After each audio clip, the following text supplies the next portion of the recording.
আর যে খবরে আমরা নজর রেখেছি 26-এর ভোটের আগে শেষ পূর্ণাঙ্গ বাজেট, রাজ্য বাজেটে বড় চমক, 4% ডিএ বাড়ানোর প্রস্তাব। তার ফলে এবার থেকে 18% ডিএ পাবেন সরকারি কর্মীরা। এবারের বাজেট মুখ্যমন্ত্রী মমতা বন্দ্যোপাধ্যায় সরকারের শেষ পূর্ণাঙ্গ বাজেট। তাই এই বাজেটে রাজ্য সরকারি কর্মচারীদের আশা ছিল বড় অঙ্কের মহার্ঘ ভাতা ঘোষণায়। প্রতিনিধি সোমরাজ এই মুহূর্তে আমাদের সঙ্গে রয়েছেন, সরাসরি সোমরাজের কাছে যাব। সোমরাজ, ডিএ বেড়েছে 4%, সেক্ষেত্রে এখন ডিএ বেড়ে কত হলো এবং কবে থেকে কার্যকরী হচ্ছে রাজ্য সরকারি কর্মচারীদের জন্য সুখবর?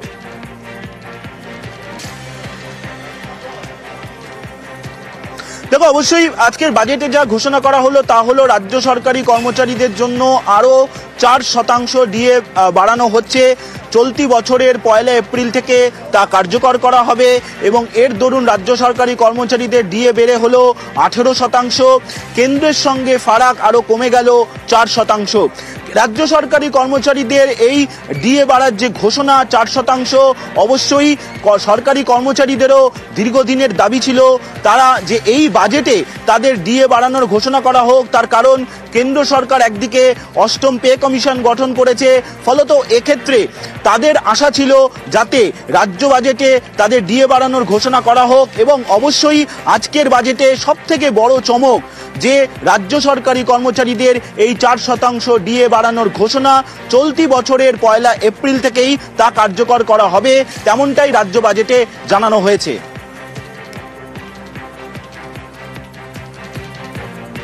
এবং যেমন একদিকে আমরা দেখলাম যে রাজ্য বাজেটে 4% ডিএ বাড়ানো হয়েছে, তেমন অন্যদিকে নদী কেন্দ্রিক এলাকায় নদী বন্ধন প্রকল্প, এই প্রকল্প কিভাবে কাজ করবে সোমরাজ প্রতিনিধি আমাদের সঙ্গে রয়েছেন। সোমরাজ, নদী কেন্দ্রিক এলাকায় নদী বন্ধন নামে নতুন একটি প্রকল্প শুরু হচ্ছে, সেক্ষেত্রে এই প্রকল্পের মাধ্যমে কি কি সুবিধা পাবেন যারা নদী তীরবর্তী এলাকায় থাকেন?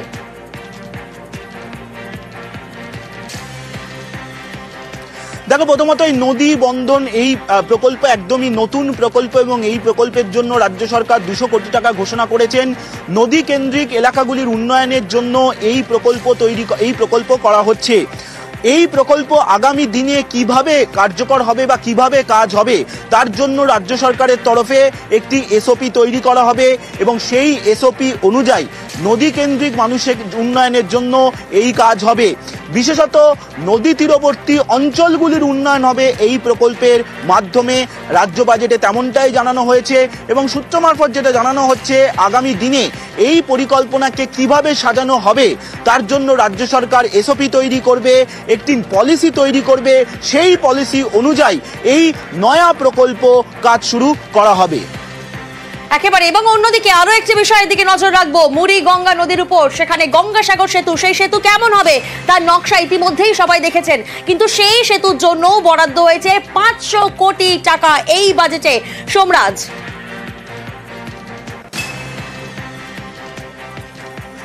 তুমি জানো, দীর্ঘদিন ধরে রাজ্যের মুখ্যমন্ত্রী মমতা বন্দ্যোপাধ্যায় তিনি বারবার গঙ্গাসাগর মেলাকে জাতীয় মেলার স্বীকৃতি দেওয়ার জন্য কেন্দ্রের কাছে আবেদন জানিয়ে এসেছেন। একাধিকবার প্রধানমন্ত্রীকেও চিঠি দিয়েছেন এবং মুখ্যমন্ত্রী মমতা বন্দ্যোপাধ্যায় বারবারই অভিযোগ জানিয়ে এসেছেন যে গঙ্গাসাগর মেলাকে কেন কেন্দ্রের তরফে স্বীকৃতি দেওয়া হয় না, যেখানে অন্যান্য মেলার মতো গঙ্গাসাগর মেলা অর্থাৎ কুম্ভের সঙ্গে গঙ্গাসাগরের কোনো ফারাক নেই। মুখ্যমন্ত্রী মমতা বন্দ্যোপাধ্যায় বারবারই সেই দাবি রেখেছেন এবং শুধু তাই নয়, তিনি এবারেই যখন গঙ্গাসাগর সফরে গিয়েছিলেন সেখানে তিনি স্পষ্টই জানিয়ে এসেছিলেন যে গঙ্গাসাগর সেতুর জন্য তিনি টাকা বরাদ্দ করছেন এবং 500 কোটি টাকা এই গঙ্গাসাগর সেতুর জন্য বরাদ্দ করা হবে। এবং যেটা এখনো পর্যন্ত রাজ্য সরকারের তরফে ঠিক হয়েছে, আগামী 3 থেকে 3.5 বছরের মধ্যে এই সেতু তৈরির কাজ শেষ করার, এবং তার জন্য প্রাথমিকভাবে রাজ্য বাজেটে 500 কোটি টাকা বরাদ্দ করা হলো এই গঙ্গাসাগর সেতুর জন্য। বেশ। এবং সোমরাজ, আমরা দেখেছি যে 16 লক্ষ উপভোক্তার জন্য বাংলার বাড়ি অর্থাৎ বাংলার বাড়ি প্রকল্পের জন্যও কিন্তু টাকা বরাদ্দ করা হয়েছে এবং সেক্ষেত্রে উপভোক্তার সংখ্যাও বোধহয় বাড়ছে, সেই ব্যাপারে কি জানা যাচ্ছে আজকের বাজেট থেকে?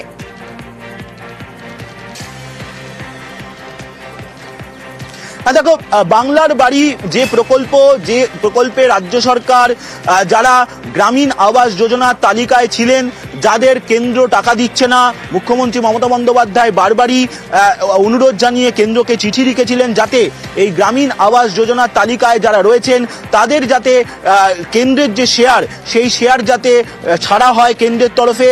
কিন্তু কেন্দ্রের তরফে টাকা দেওয়া হচ্ছে না এই বাংলার বাড়ি বা প্রধানমন্ত্রী গ্রামীণ আবাস যোজনার প্রকল্পে, এবং তার জন্য মুখ্যমন্ত্রী মমতা বন্দ্যোপাধ্যায় নিজেই ঘোষণা করেছিলেন যে রাজ্য সরকার তার নিজের টাকাতেই বাংলার বাড়ির জন্য যারা অপেক্ষামান রয়েছেন প্রায় 40 লক্ষ, তাদের সবাইকে তিনি বাড়ি তৈরি করে দেবেন। এবং সেই মোতাবেক আমরা দেখলাম যে এই কিছুদিন আগে অর্থাৎ ইতিমধ্যেই প্রথম পর্যায়ে 12 লক্ষ উপভোক্তাকে প্রথম কিস্তি 60,000 টাকা দেওয়ার প্রক্রিয়ার কাজ প্রায় শেষ হয়ে গিয়েছে। এবার দ্বিতীয় পর্যায়ে প্রথম কিস্তি 60,000 টাকা আরও 16 লক্ষ উপভোক্তাকে রাজ্য সরকার দেবে। রাজ্য বাজেটে তেমনটাই ঘোষণা করা হয়েছে এবং এই টাকা চলতি বছরের ডিসেম্বর মাস থেকে দেওয়ার প্রক্রিয়া শুরু করবে রাজ্য সরকার। মুখ্যমন্ত্রী মমতা বন্দ্যোপাধ্যায় আগেই তিনি ঘোষণা করেছিলেন যে বাংলার বাড়ি প্রকল্পে আরও 16 লক্ষ উপভোক্তাকে রাজ্য সরকার টাকা দেবে, এবং সেই ঘোষণার পর আজ রাজ্য বাজেটে তার চূড়ান্ত অনুমোদন দেওয়া হলো। আরও 16 লক্ষ উপভোক্তা এই বাংলার বাড়ি প্রকল্পে প্রথম পর্যায়ে 60,000 টাকা প্রথম কিস্তির টাকা তারা পাবেন। অর্থাৎ ইতিমধ্যেই 12 লক্ষ উপভোক্তা তারা 60,000 টাকা পেয়ে গেছেন। ডিসেম্বর মাসে আরও 16 লক্ষ উপভোক্তা 60,000 টাকার প্রথম কিস্তির টাকা পাবেন। অর্থাৎ 28 লক্ষ উপভোক্তা তারা চলতি বছরের ডিসেম্বর মাসের মধ্যেই বাংলার বাড়ি প্রকল্পের প্রথম কিস্তি 60,000 টাকা পেয়ে যাচ্ছেন। বেশ সোমরাজ, অর্থাৎ অতিরিক্ত 9,600 কোটি টাকা বরাদ্দ বাংলার বাড়ি প্রকল্পের জন্য। সোমরাজ, তোমার থেকে একটু জানার চেষ্টা করব পথশ্রী প্রকল্পের জন্য কত টাকা বরাদ্দ হয়েছে, এবং ঘাটাল মাস্টার প্ল্যান যেমনটা তুমি আমাদের দর্শকদের জানাচ্ছিলে, পথশ্রী প্রকল্প এবং ঘাটাল মাস্টার প্ল্যানের জন্য কি কি বরাদ্দ হলো?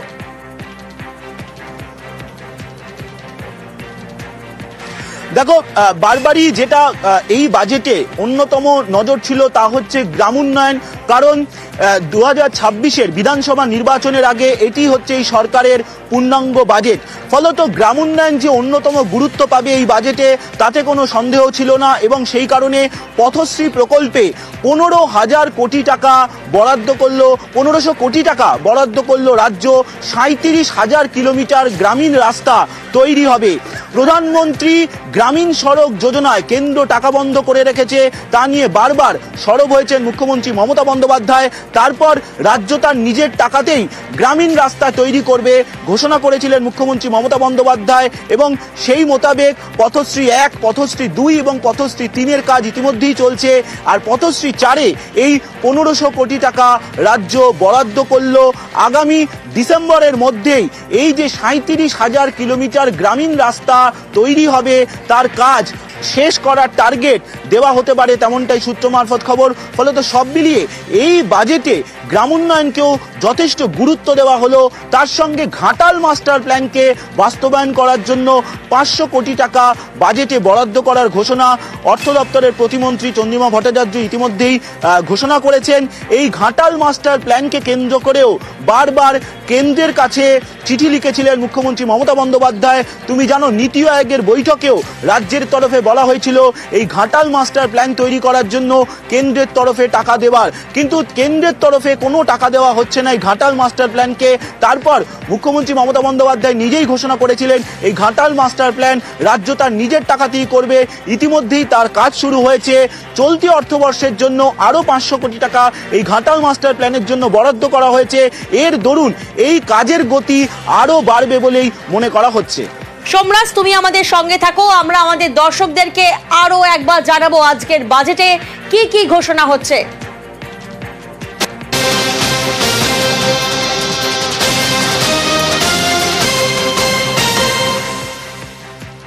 26-এর ভোটের আগে শেষ পূর্ণাঙ্গ বাজেট, 4% ডিএ বাড়ানোর প্রস্তাব।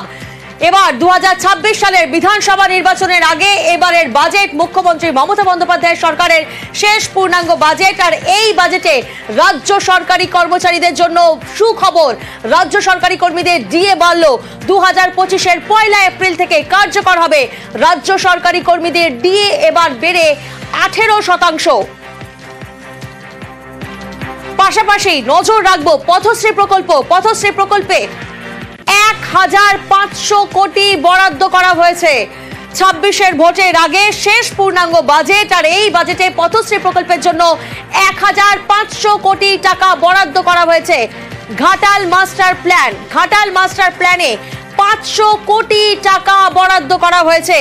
নদীর ভাঙন রোধে 200 কোটি টাকা বরাদ্দ করা হয়েছে। নদী কেন্দ্রিক এলাকায় নদী বন্ধন প্রকল্প চালু করা হচ্ছে, অর্থাৎ যারা নদী তীরবর্তী এলাকায় থাকেন সেই সব এলাকার বাসীরা তারা সুবিধা পাবেন নদী বন্ধন প্রকল্পের মাধ্যমে। নদী ভাঙন রোধে 200 কোটি বরাদ্দ করা হয়েছে। 26-এর ভোটের আগে শেষ পূর্ণাঙ্গ বাজেট। আরো 16 লক্ষ উপভোক্তার বাংলার বাড়ি। নজর রাখবো বাংলার বাড়ির দিকে, সেদিকেও কিন্তু বরাদ্দ করা হয়েছে। আরো 16 লক্ষ উপভোক্তার বাংলার বাড়ি প্রকল্পে আরো 16 লক্ষ উপভোক্তা, অতিরিক্ত 9600 কোটি বরাদ্দ করা হয়েছে। 26-এর ভোটের আগে আজ শেষ পূর্ণাঙ্গ বাজেট পেশ করছেন রাজ্যের অর্থ প্রতিমন্ত্রী চন্দ্রিমা ভট্টাচার্য, এবং সেখানে একের পর এক বড় ঘোষণা। আর এরপর নজর রাখবো গঙ্গাসাগর সেতুর জন্য বরাদ্দ 500 কোটি টাকা। গঙ্গাসাগর সেতুর জন্য বরাদ্দ 500 কোটি টাকা। 37,000 কিলোমিটার গ্রামীণ রাস্তায় বরাদ্দ হচ্ছে 1500 কোটি টাকা। 37,000 কিলোমিটার গ্রামীণ রাস্তায় বরাদ্দ 1500 কোটি টাকা। 26-এর ভোটের আগে শেষ পূর্ণাঙ্গ বাজেট। 1 এপ্রিল থেকে বর্ধিত হারে ডিএ কার্যকর হবে। 2026 সালের বিধানসভা নির্বাচনের আগে 2026 সালের বিধানসভা নির্বাচনের আগে এবারের বাজেট মুখ্যমন্ত্রী মমতা বন্দ্যোপাধ্যায় সরকারের শেষ পূর্ণাঙ্গ বাজেট, এবং সেই বাজেটের মুখে আমরা দেখছি যে একেবারে একের পর এক বড় ঘোষণা। ঘাটাল মাস্টার প্ল্যান, রাজ্য বাজেটে ঘাটাল মাস্টার প্ল্যান নিয়ে বড় ঘোষণা। অর্থ প্রতিমন্ত্রী চন্দ্রিমা ভট্টাচার্যের ঘাটাল মাস্টার প্ল্যানের কাজ 2 বছরে শেষ হবে বলে জানালেন। এই প্রকল্পের মোট খরচ 1500 কোটি টাকা।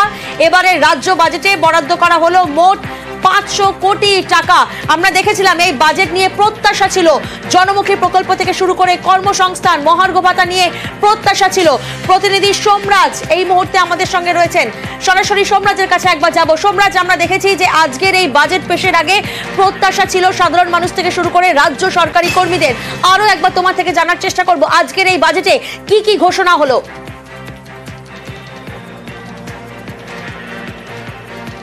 দেখো, সব থেকে যেটা গুরুত্বপূর্ণ ঘোষণা তা হলো রাজ্য সরকারি কর্মচারীদের জন্য ডিএ বাড়ানোর আরো 4% ডিএ বাড়ানো হলো রাজ্য সরকারি কর্মচারীদের, এবং যারা পেনশন পান তাদের ক্ষেত্রেও এই নতুন 4% ডিএ কার্যকরী হবে। 2025-এর 1 এপ্রিল অর্থাৎ চলতি বছরের 1 এপ্রিল থেকেই তা কার্যকরী হচ্ছে, তেমনটাই রাজ্য বাজেটে ঘোষণা করা হলো। নিঃসন্দেহে যা অন্যতম চমক, অন্তত সরকারি কর্মচারীদের জন্য যা নিঃসন্দেহে সুখবর, তাদের তরফেও দাবি ছিল যাতে রাজ্য বাজেটে ডিএ বাড়ানো হোক, এবং আজকে যে 4% ডিএ বাড়ানোর ঘোষণা করা হলো তা চলতি বছরের 1 এপ্রিল থেকেই কার্যকরী হবে। এটি যেমন একটি অত্যন্ত গুরুত্বপূর্ণ ঘোষণা, তেমনি গ্রামোন্নয়নের ক্ষেত্রেও অত্যন্ত গুরুত্বপূর্ণ বাজেট। এই বাজেট বলাই যায় তুমি আমাদের সঙ্গে থাকো। বাড়ানো হয়েছে, এটা তো খুবই ভালো। এতদিন ধরে একটা জিনিস চলছিল, এতক্ষণ মানে আমাদের মানে সবার মানে অনেক রকমই তো এমপ্লয়িজ থাকে, গভর্নমেন্ট এমপ্লয়িজ, ঠিক আছে, যাদের মানে এটা মানে খুবই দরকার ছিল আমার যা মনে হয়, ঠিক আছে। That's it, I would say. আমরা আশা করেছিলাম যে আরেকটু বেশি করে দেওয়া উচিত ছিল, 8% মিনিমাম ভেবেছিলাম, 4%। হ্যাঁ, ঠিক আছে। রাজ্য সরকারি কর্মচারীদের প্রত্যাশা পূরণ সোমরাজ আমরা শুনছিলাম, এবং তুমি যেমনটা বলছিলে আমাদের আজকের এই বাজেটে কি কি ঘোষণা হচ্ছে।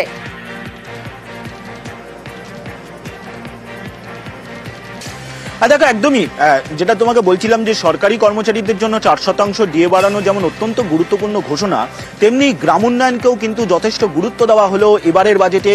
বিশেষ করে তুমি যদি দেখো পথশ্রী প্রকল্প, যেখানে গ্রামীণ রাস্তা তৈরি হবে, 37,000 কিলোমিটার গ্রামীণ রাস্তা তৈরি করা হবে, তার জন্য 1500 কোটি টাকা বরাদ্দ করা হলো। যে প্রকল্পে অর্থাৎ প্রধানমন্ত্রী গ্রামীণ সড়ক যোজনা, যে প্রকল্পে কেন্দ্র টাকা বন্ধ করে রেখেছে বলে অভিযোগ তুলেছেন বারবার মুখ্যমন্ত্রী মমতা বন্দ্যোপাধ্যায়, এবং সেই গ্রামীণ রাস্তা তৈরির জন্য 2026-এর বিধানসভা নির্বাচনের আগে 1500 কোটি টাকা বরাদ্দ নিঃসন্দেহে যথেষ্টই গুরুত্বপূর্ণ, এবং সেক্ষেত্রে গ্রামোন্নয়নের পরিকাঠামো উন্নয়নকেই এই বাজেটে অত্যন্ত গুরুত্ব দেওয়া হয়েছে। অন্যদিকে বাংলার বাড়ি, যে বাংলার বাড়ি নিয়ে দীর্ঘদিন ধরে অপেক্ষায় রয়েছেন 40 লক্ষ উপভোক্তা, যার মধ্যে 12 লক্ষ উপভোক্তাকে ইতিমধ্যেই প্রথম কিস্তি 60,000 টাকা রাজ্য সরকার দিয়েছে। আর দ্বিতীয় পর্যায়ে প্রথম কিস্তির 60,000 টাকা ডিসেম্বর মাসে দেবে রাজ্য সরকার আরো 16 লক্ষ উপভোক্তাকে।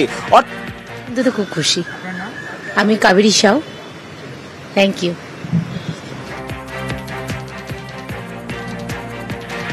হ্যাঁ সোমনাথ, যেমনটা তুমি বলছিলে যে একের পর এক প্রকল্প সেখানে বরাদ্দ বেড়েছে, যেমন 16 লক্ষ উপভোক্তার বাংলার বাড়ি প্রকল্প, আরো 16 লক্ষ উপভোক্তা, সেক্ষেত্রে 9,600 কোটি টাকা বরাদ্দ করা হয়েছে।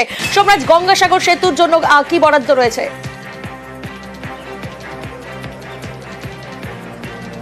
দেখো, গঙ্গাসাগর সেতুর জন্য 500 কোটি টাকা রাজ্য সরকার এই বাজেটে বরাদ্দ করলো।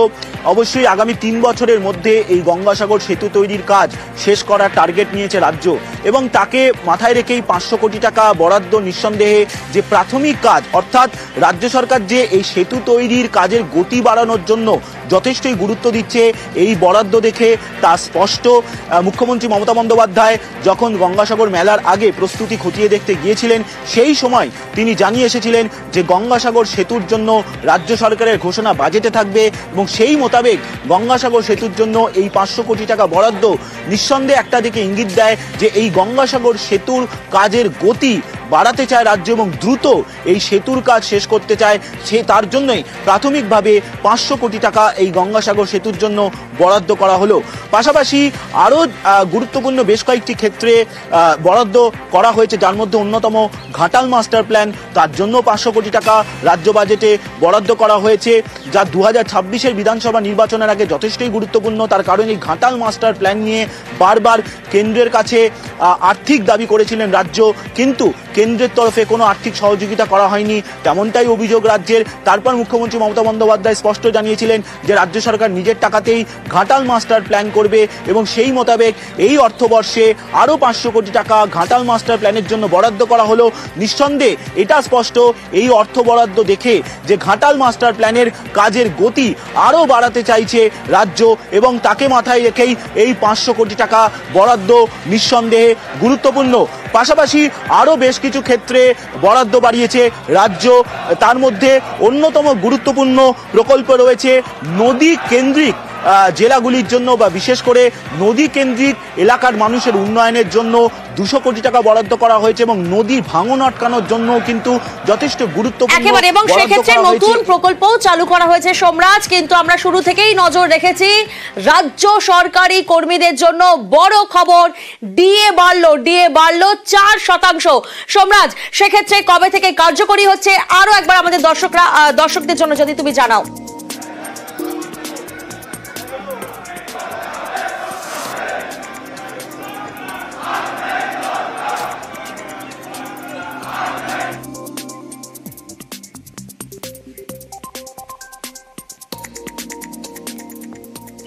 আমাদের খুব আনন্দিত, আমরা খুব খুশি হয়েছি।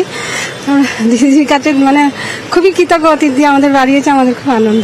আমরা 6% ভেবেছিলাম যে 6% দেবে, সেরকম টাকা সময় পেয়েছিলাম নবান্ন থেকে, কিন্তু কোনো কিছু পাইনি। আমরা কার্যত হতাশ আর কি, গভর্নমেন্ট আমরা এমপ্লয়ি যারা, যাক যেটুকু দিয়ে ছটুকু নিয়ে আমাদের সন্তুষ্ট থাকতে হবে। বাড়ানো হয়েছে, এটা তো খুবই ভালো। এতদিন ধরে একটা জিনিস চলছিল, এতক্ষণ মানে আমাদের মানে সবার মানে অনেক রকমই তো এমপ্লয়িজ থাকে, গভর্নমেন্ট এমপ্লয়িজ, ঠিক আছে, যাদের মানে এটা মানে খুবই দরকার ছিল আমার যা মনে হয়, ঠিক আছে। That's it I would say. আমরা আশা করেছিলাম যে আরেকটু বেশি করে দেওয়া উচিত ছিল, 8% মিনিমাম ভেবেছিলাম, 4%। হ্যাঁ, ঠিক আছে। আজ বিধানসভায় রাজ্যের শেষ পূর্ণাঙ্গ বাজেট পেশ করলেন অর্থ প্রতিমন্ত্রী চন্দ্রিমা ভট্টাচার্য। বছর ঘুরলেই রাজ্যে বিধানসভা নির্বাচন, এবং ঠিক তার আগেই রাজ্য সরকারি কর্মীদের জন্য সুখবর, বাড়ল 4% ডিএ। রাজ্য সরকারি কর্মীদের ডিএ বাড়ল। 2025-এর 1 এপ্রিল থেকে কার্যকর হবে। রাজ্য সরকারি কর্মীদের ডিএ এবার বেড়ে 18% হলো। 26-এর ভোটের আগে শেষ পূর্ণাঙ্গ বাজেট 4% ডিএ বাড়ানোর প্রস্তাব। তার ফলে এবার থেকে 18% ডিএ পাবেন সরকারি কর্মীরা। এবছরেরই 1 এপ্রিল থেকে, এপ্রিল মাস থেকেই কার্যকর হবে, এমনটাই প্রত্যাশা ছিল রাজ্য সরকারি কর্মীরা। তারা বলছেন, আমাদের প্রতিনিধিরা তারা কথা বলছেন, সেরকম ভাবেই তারা জানাচ্ছেন যে তারা আনন্দিত, তারা উচ্ছ্বসিত, এবং সেই প্রত্যাশা পূরণ করেই রাজ্যের অর্থ প্রতিমন্ত্রী চন্দ্রিমা ভট্টাচার্য আজ বাজেটের বক্তৃতায় সরকারি কর্মচারীদের জন্য 4% মহার্ঘ ভাতা ঘোষণা করলেন। এর ফলে তা বেড়ে দাঁড়ালো 18%। 1 এপ্রিল থেকে বর্ধিত হারে ডিএ কার্যকর হবে। 2026 সালের বিধানসভা নির্বাচনের আগে এবারের বাজেট মুখ্যমন্ত্রী মমতা বন্দ্যোপাধ্যায়ের সরকারের শেষ পূর্ণাঙ্গ বাজেট। তাই এই বাজেটে রাজ্য সরকারি কর্মচারীদের একটা আশা ছিল বড় অঙ্কের মহার্ঘ ভাতা ঘোষণার, আর সেই প্রত্যাশা পূরণ করেই রাজ্যের অর্থ প্রতিমন্ত্রী চন্দ্রিমা ভট্টাচার্য তিনি ঘোষণা করলেন 4% ডিএ বাড়ানোর প্রস্তাব। 2025-এর 1 এপ্রিল থেকে তা কার্যকর হবে। রাজ্য সরকারি কর্মীদের ডিএ বাড়লো। রাজ্য সরকারি কর্মীদের ডিএ এবার 18%।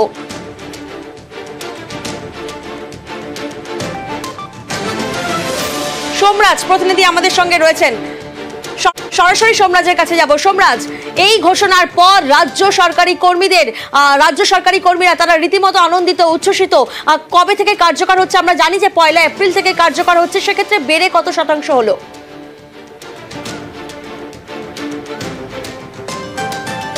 দেখো, অবশ্যই রাজ্য সরকারি কর্মচারীদের যে ডিএ বাড়ানোর ঘোষণা আজ করা হলো, আরো 4% ডিএ বাড়ানো হলো। চলতি বছরে 1 এপ্রিল থেকেই তা কার্যকর করা হবে। এর দরুন রাজ্য সরকারি কর্মচারীদের ডিএ বেড়ে হলো 18%, এবং অবশ্যই কেন্দ্রের সঙ্গে ডিএর ফারাক আরো কমে গেল 4%।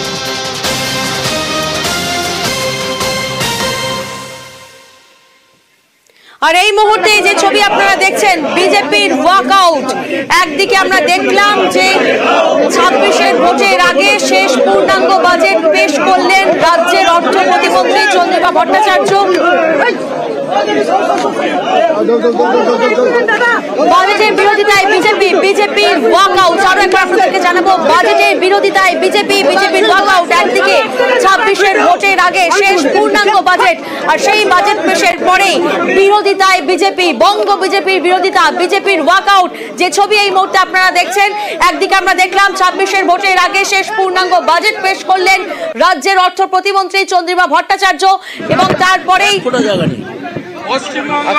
বাজেটের বিরোধিতায় বিজেপি। আজকে মাননীয় অর্থ দপ্তরের রাষ্ট্রমন্ত্রী মাননীয় মমতা বন্দ্যোপাধ্যায় যে ক্যাবিনেট বাজেট অনুমোদন করেছে, সেই বাজেট পেশ করা হয়েছে। এই বাজেটে সরকার যে দেউলিয়া ছত্রে প্রমাণিত। এই বাজেট বেকার বিরোধী বাজেট। 2,15,00,000 বেকার যুবক যুবতীদের সাথে বিশ্বাসঘাতকতা করলেন মমতা ব্যানার্জি তার শেষ বাজেটে। এটা তৃণমূল কংগ্রেস সরকারের 15তম এবং শেষ বাজেট। তারা 2,15,00,000 বেকার যুবক যুবতীদের সঙ্গে বিশ্বাসঘাতকতা করলেন। যে মুখ্যমন্ত্রী 11-র আগে বেকারদের মঞ্চে দাঁড়িয়ে দাঁড়িয়ে চাকরির প্রতিশ্রুতি দিয়েছিলেন, এই বাজেটে একটিও কর্মসংস্থানের কথা নেই। এই বাজেট উত্তরবঙ্গ, জঙ্গলমহল এবং সুন্দরবন বিরোধী বাজেট। এই বাজেটে সমগ্র উত্তরবঙ্গে নদী ভাঙন, ইরিগেশন স্কিম, পাহাড়ের উন্নয়ন, চা বাগানের উন্নয়ন, চা শ্রমিকদের জন্য পরিকল্পনা এবং সামগ্রিক মালদা থেকে গৌড় থেকে আলিপুরদুয়ার এবং আজকে চিলা রায় মহোদয়ের জন্মদিন কোচবিহার, তার জন্য এই বাজেটে কোনো প্রস্তাবনা নাই। এই বাজেট কৃষক বিরোধী বাজেট। কৃষক বন্ধু, তার কোনো অর্থ বরাদ্দ বৃদ্ধি নেই। ক্রপ ইন্স্যুরেন্সে নতুন কোনো ঘোষণা নেই। উচিত মূল্যে সার, পেট্রোল, ইলেকট্রিকে ভর্তুকি কৃষকদের দেওয়ার কোনো প্রস্তাব নেই। বয়স্ক প্রবীণ কৃষকদের জন্য কৃষক ভাতা এবং কৃষকদের অ্যাক্সিডেন্টাল বেনিফিটের কোনো প্রস্তাব এই বাজেটে নেই। এই বাজেট আমাদের পূর্বাঞ্চল, পশ্চিমাঞ্চলের বাঁকুড়া, ঝাড়গ্রাম, পশ্চিম মেদিনীপুর, পুরুলিয়া জেলা, যেখানে মানুষজন ন্যূনতম পানীয় জল পান না, চিকিৎসার সুযোগ পান না, তাদের জন্য কোনো প্রস্তাবনা নেই। আমরা দেখছিলাম বাজেটের বিরোধিতায় বিজেপির ওয়াকআউট।